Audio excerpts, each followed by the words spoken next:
Зборуваме за црниот дроб. Еден од најважните органи во нашиот организам, на кој што некако кога да не му посветуваме доволно внимание ни за превенција, ни ете не де Боже кога ќе се случи нешто, а најчесто тоа е замастување да речеме на црниот дроб, не наоѓа некако неспремни затоа што не сме обрнувале внимание колку важен орган е тој во нашиот целосен систем. Зошто на кратко што е најважно да знаеме за црниот дроб? Што е оно што... Да, во кратки црти ќе објаснам. Значи, црниот дроб е непарен орган од изузетна важност за човечкиот организам. Најголем организам во стомачната празнина, се наоѓа во горниот десен квадрант на стомакот. Тесно е поврзан со жолчната кеса и жолчните патишта во функционална и анатомска целина. И често пати болестите на црниот дроб имаат реперкусија и во сработата на жолчното кесе и обратно. Функциите на црниот дроб се огромни, многубројни. Слободно може да се каже за црниот дроб дека е лабораторија на човечкиот организам. Значи има функција на продукција на протеини, албумини, сите фактори на коагулација, имуноглобулини што се битни еве и за коронавирусот што го спомнавме, тие се битни за имунитетот. Таму се продуцираат тие. Тука ни се продуцира имунитетот. Таму се продуцира, да, и се пуштаат во крвото.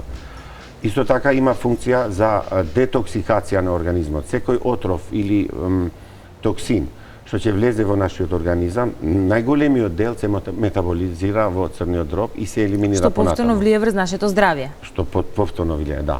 Исто така има едно од најглавните улоги е значи метаболизмот на билирубин и излачувањето на жолчните соли. Така да не ги набрајам сите, овие најважните се, да. Значи орган од огромна важност. Кои се симптоми за заболување на црниот дроб? Дали болки, дали некои специфични состојби кои што можеме да ги приметиме на нашиот организам? Значи, за жал, црниот дроб нема рецептори за болка. Така да никогаш нема да не боли. Така да ако не расте во волумен, како во случај на стеатозата или замастен црн дроб, не дава болка и тоа е лоша особина, бидејќи често пати се јавуваат разни карциноми, разни други промени на црниот дроб, кои касно се детектираат, касно се диагностицираат, баш поради причината дека главниот симптом и главниот пријател, да кажам, на секој од нас, болката ја нема. Во сите други болести горе-доле ќе не заболи нешто, па знаеме дека нешто не е во ред. Со црниот дроб тоа не е така. Тоа не е така, други се симптомите.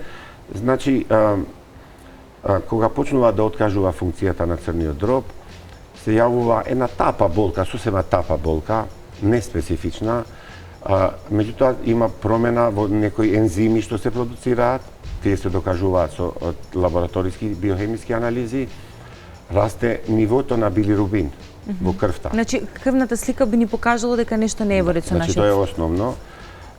Потоа сите разни следења преку радиодиагностички методи, со ултрасонографија, со компјутер томографија, со магнетна резонанца и крајна инстанца е кога нешто не е јасно, се прави биопсија на црниот дроб и се зема парче и се анализира хистопатолошки, значи не специфични се. Кај стеатозата, ова што ни е темата, замастен црн дроб, се собира, значи се собираат масноти во внатрешноста на хепатоцитите. Хепатоцитите се главни клетки на црниот дроб. Поради таложење на тие масноти, холестерол, почнува црниот дроб да расте во волумен, во големина. И кога тоа достигнува 5 до 10 степени, тогаш се појавува таа болка поради напнување на таа капсула што е обвиткана. И тогаш човек се посомнева дека нешто може да не е во ред, прави некои анализи и така да. Што треба, односно, кои форми на замастен црн дроб можеме, некој човек да ги има како диагноз? Да, има полесна, предпоставувам, и некоја фаза која што е критична? Да, тоа се полесно, има 3 фази према тежината. Значи, првата и најлесна фаза и реверзибилна во целина, значи, ако се запазат некои услови, е тој замастен црн дроб или стеатоза. Втората фаза малце потешка е стеатохепатит. Значи, освен стеатозата, црниот дроб добива и ендовоспаление, да кажам. и работи со потешкотија и доаѓа до пореметување на овие метаболни функции што ги има. И третата фаза или најтешка, која е иреверзибилна на жал, таа е цироза на црниот дроб, кога толку хепатални клетки, значи црнодробни клетки се уништени да не може да се обноват и тие се заменуваат со сврзно ткиво, али не функционално, и тога се јавува и жолтица, асцит, вода во стомакот и некои други работи. Значи, а формите на стеатоза на заместен црн дроб има две главни поделби, значи алкохолен заместен црн дроб и неалкохолен заместен црн дроб. Значи, алкохолниот заместен црн дроб или алкохолната стеатоза долго време се мислело дека е главна и најголем процент паѓа на алкохолна стеатоза. Тоа значи преголема конзумација на алкохол? Да. Или преголема консумација, извинете, подолго време, или има и опишани случаи, дури со едно опивање се случува толку токсично делува да се случува тоа. И превенција на оваа врста на стеатоза е, значи, тотално абстинирање од алкохол или намалување на количината или така. Меѓу најдобро е да се откаже од алкохол. Пациентот конкретно од алкохолот. Другата форма, неалкохолната форма на замастен црн дроб, за жал во последно време зема замав и процентот е се поголем. Што конзумираат тие луѓе кои што имаат замастен црн дроб, а да речеме не пијат алкохол? Да. Значи има надворешни и внатрешни фактори. Од внатрешните фактори е се поголем бројот на диабетичари, значи луѓе кои имаат шеќерна болест, луѓе кои имаат други некои метаболни пореметувања, со покачени масноти во крвта, со нередовно вежбање, нетрошење на енергија, значи никаква физичка активност. А надворешни фактори се, значи, неправилната исхрана на прво место, се поголемиот замав кај младите, особено ова загрижува, значи јадење на брза храна, фастфуд, што ги викаат, или во Америка има... Заборавање дека манџички некогаш се добри да се... Не некогаш, секогаш. Секогаш се добри да се јаде. Дури во Америка има еден збор за тие ресторани за брза храна, таа храна ја викаат junk food, значи лоша храна. Или па junk е нешто како да кажем, отпадна храна, што не треба да се јаде. Да. Што би ја фрлиле во отпад, а не би ја јаделе. И тоа, значи, лошата исхрана во комбинација со недоволната физичка активност доведува до тоа да многу поголем дел од јаглените хидрати што ги внесува секој од нас се претвараат во масти, и тие масти покрај мускулите, карактеристичните места кај се депонираат, како што е абдоминалниот зид, грбот, вратот, нозете, се депонираат и во хепаталните клетки, значи црнодробни клетки, и доведуваат до стеатоза. Се лекува ли замастениот црн дроб? И дали може храната да биде лек? Односно да ни е диагностицирана некоја од овие фази, и ние со лекарство или со начин исхрана како можеме да си помогнеме во случај кој ќе не биде диагностицирана? Сега дека се лекува, и таа обична стеатоза, таа првата фаза, се лекува со многу добри резултати. Значи треба основно е да се менуваат навиките на исхрана и на живење. Значи таму мислам дека треба да се избегнат колку што е можно внесување на голема количина на јаглени хидрати и масти. Значи треба да се избегнува многу црвеното месо, значи не да се исклучи, него да се намали консумацијата, да се намали драстично консумацијата на јаглени хидрати преку теста. Значи тука спаѓаат сите пасти италијански, сега ова случајно се сопадна со. Да, со внесување на пица, макарони, шпагети, сите тие леп, нарочито пити, месени, комади, бурек и такви работи. Значи сето тоа придонесува тоа да се претвара во масти и да се депонира. Освен тоа, паралелно со редукција на исхрана, значи диетата треба да содржи 1500 до 1800 калории, треба малце да се започне и со физичка активност, секој во зависност од тоа колку години има. Значи, доволно е 35 до 40 минути, 3 до 4 пати неделно со некоја физичка активност. Па може да биде и пешачење ако ништо друго. Тоа е значи најосновно. Еве, прашањето било прво дали може да живееме без црн дроб, не дај Боже, ако треба? Не. Орган без кој што не можеме да живееме. Апсолутно не. Тоа значи треба да сватиме колку сериозна е работата кога ќе дојде до било кој од овие три фази на диагноза. Например, да ви кажам, ако ги споредиме со бубрезите, бубрезите се парен орган. Со еден бубрек можеме можеме да не живееме. функционира воопшто, дури и да е изваден едниот бубрек, како другиот функционира, ја компензира функцијата. Со црниот дроб не е така. Добро, ајде вака сега да резимираме за црниот дроб првин.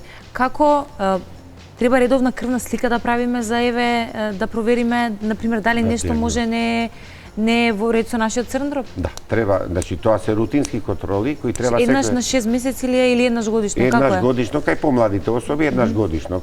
Попрепорачливо еднаш на 6 месеци. Крвна слика. Крвна слика и некои други параметри, значи тие се викаат хепатални проби, црнодробни проби, тие се биохемиски анализи. Значи при стеатоза на хепат има покачени некои од ензимите. И тие ни укажуваат понатамошни исследувања што треба да се направат. Во прв ред тоа се трансаминази, АСТ и АЛТ2 ензима се тие. Кога е нивото нивно покачено, тоа зборува дека има некроза. Тие се обично вадење на крв од вена, ги покажува, се покажува. Затоа велиме прво нешто што треба да направиме, барем еднаш годишно направиме крвна слика не од прст, значи не од прст, туку од вена вадење на крв и проверка нели на крвната слика. Втора група тие укажуваат, значи порастот на нивото на овие трансаминази укажува на некроза на хепатални клетки, на црнодробни клетки.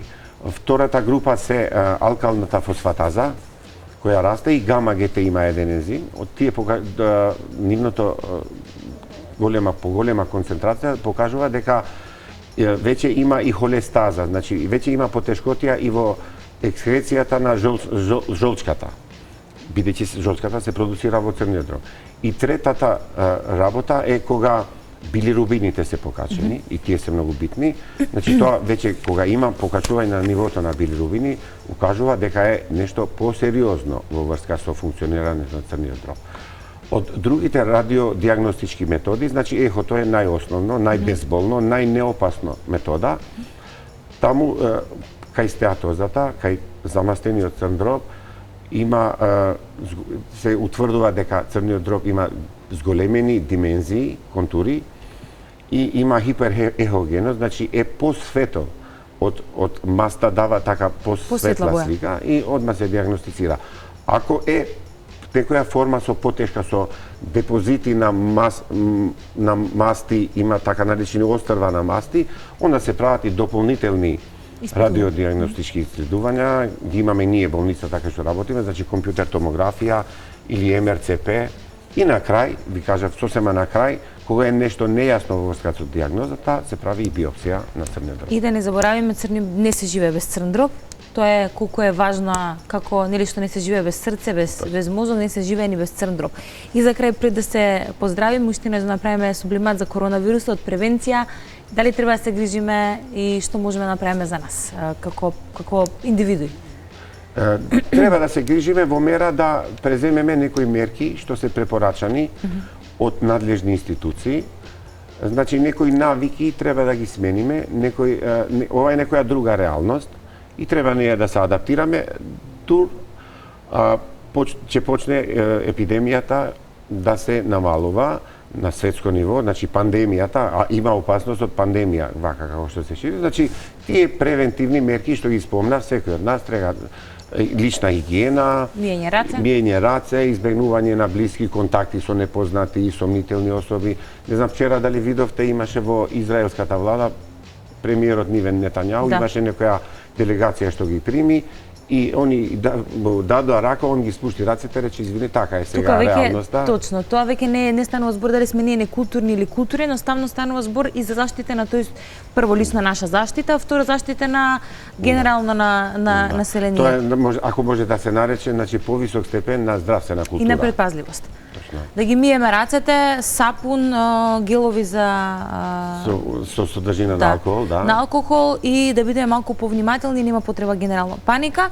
Да, ви благодарам многу за информациите и за советите кои што не ги дадовте на двете теми кои што ги отворивте. Сега идеме секако во наредна прилика за некои други теми поврзани со интернетна медицина. Секако ми беше задоволство.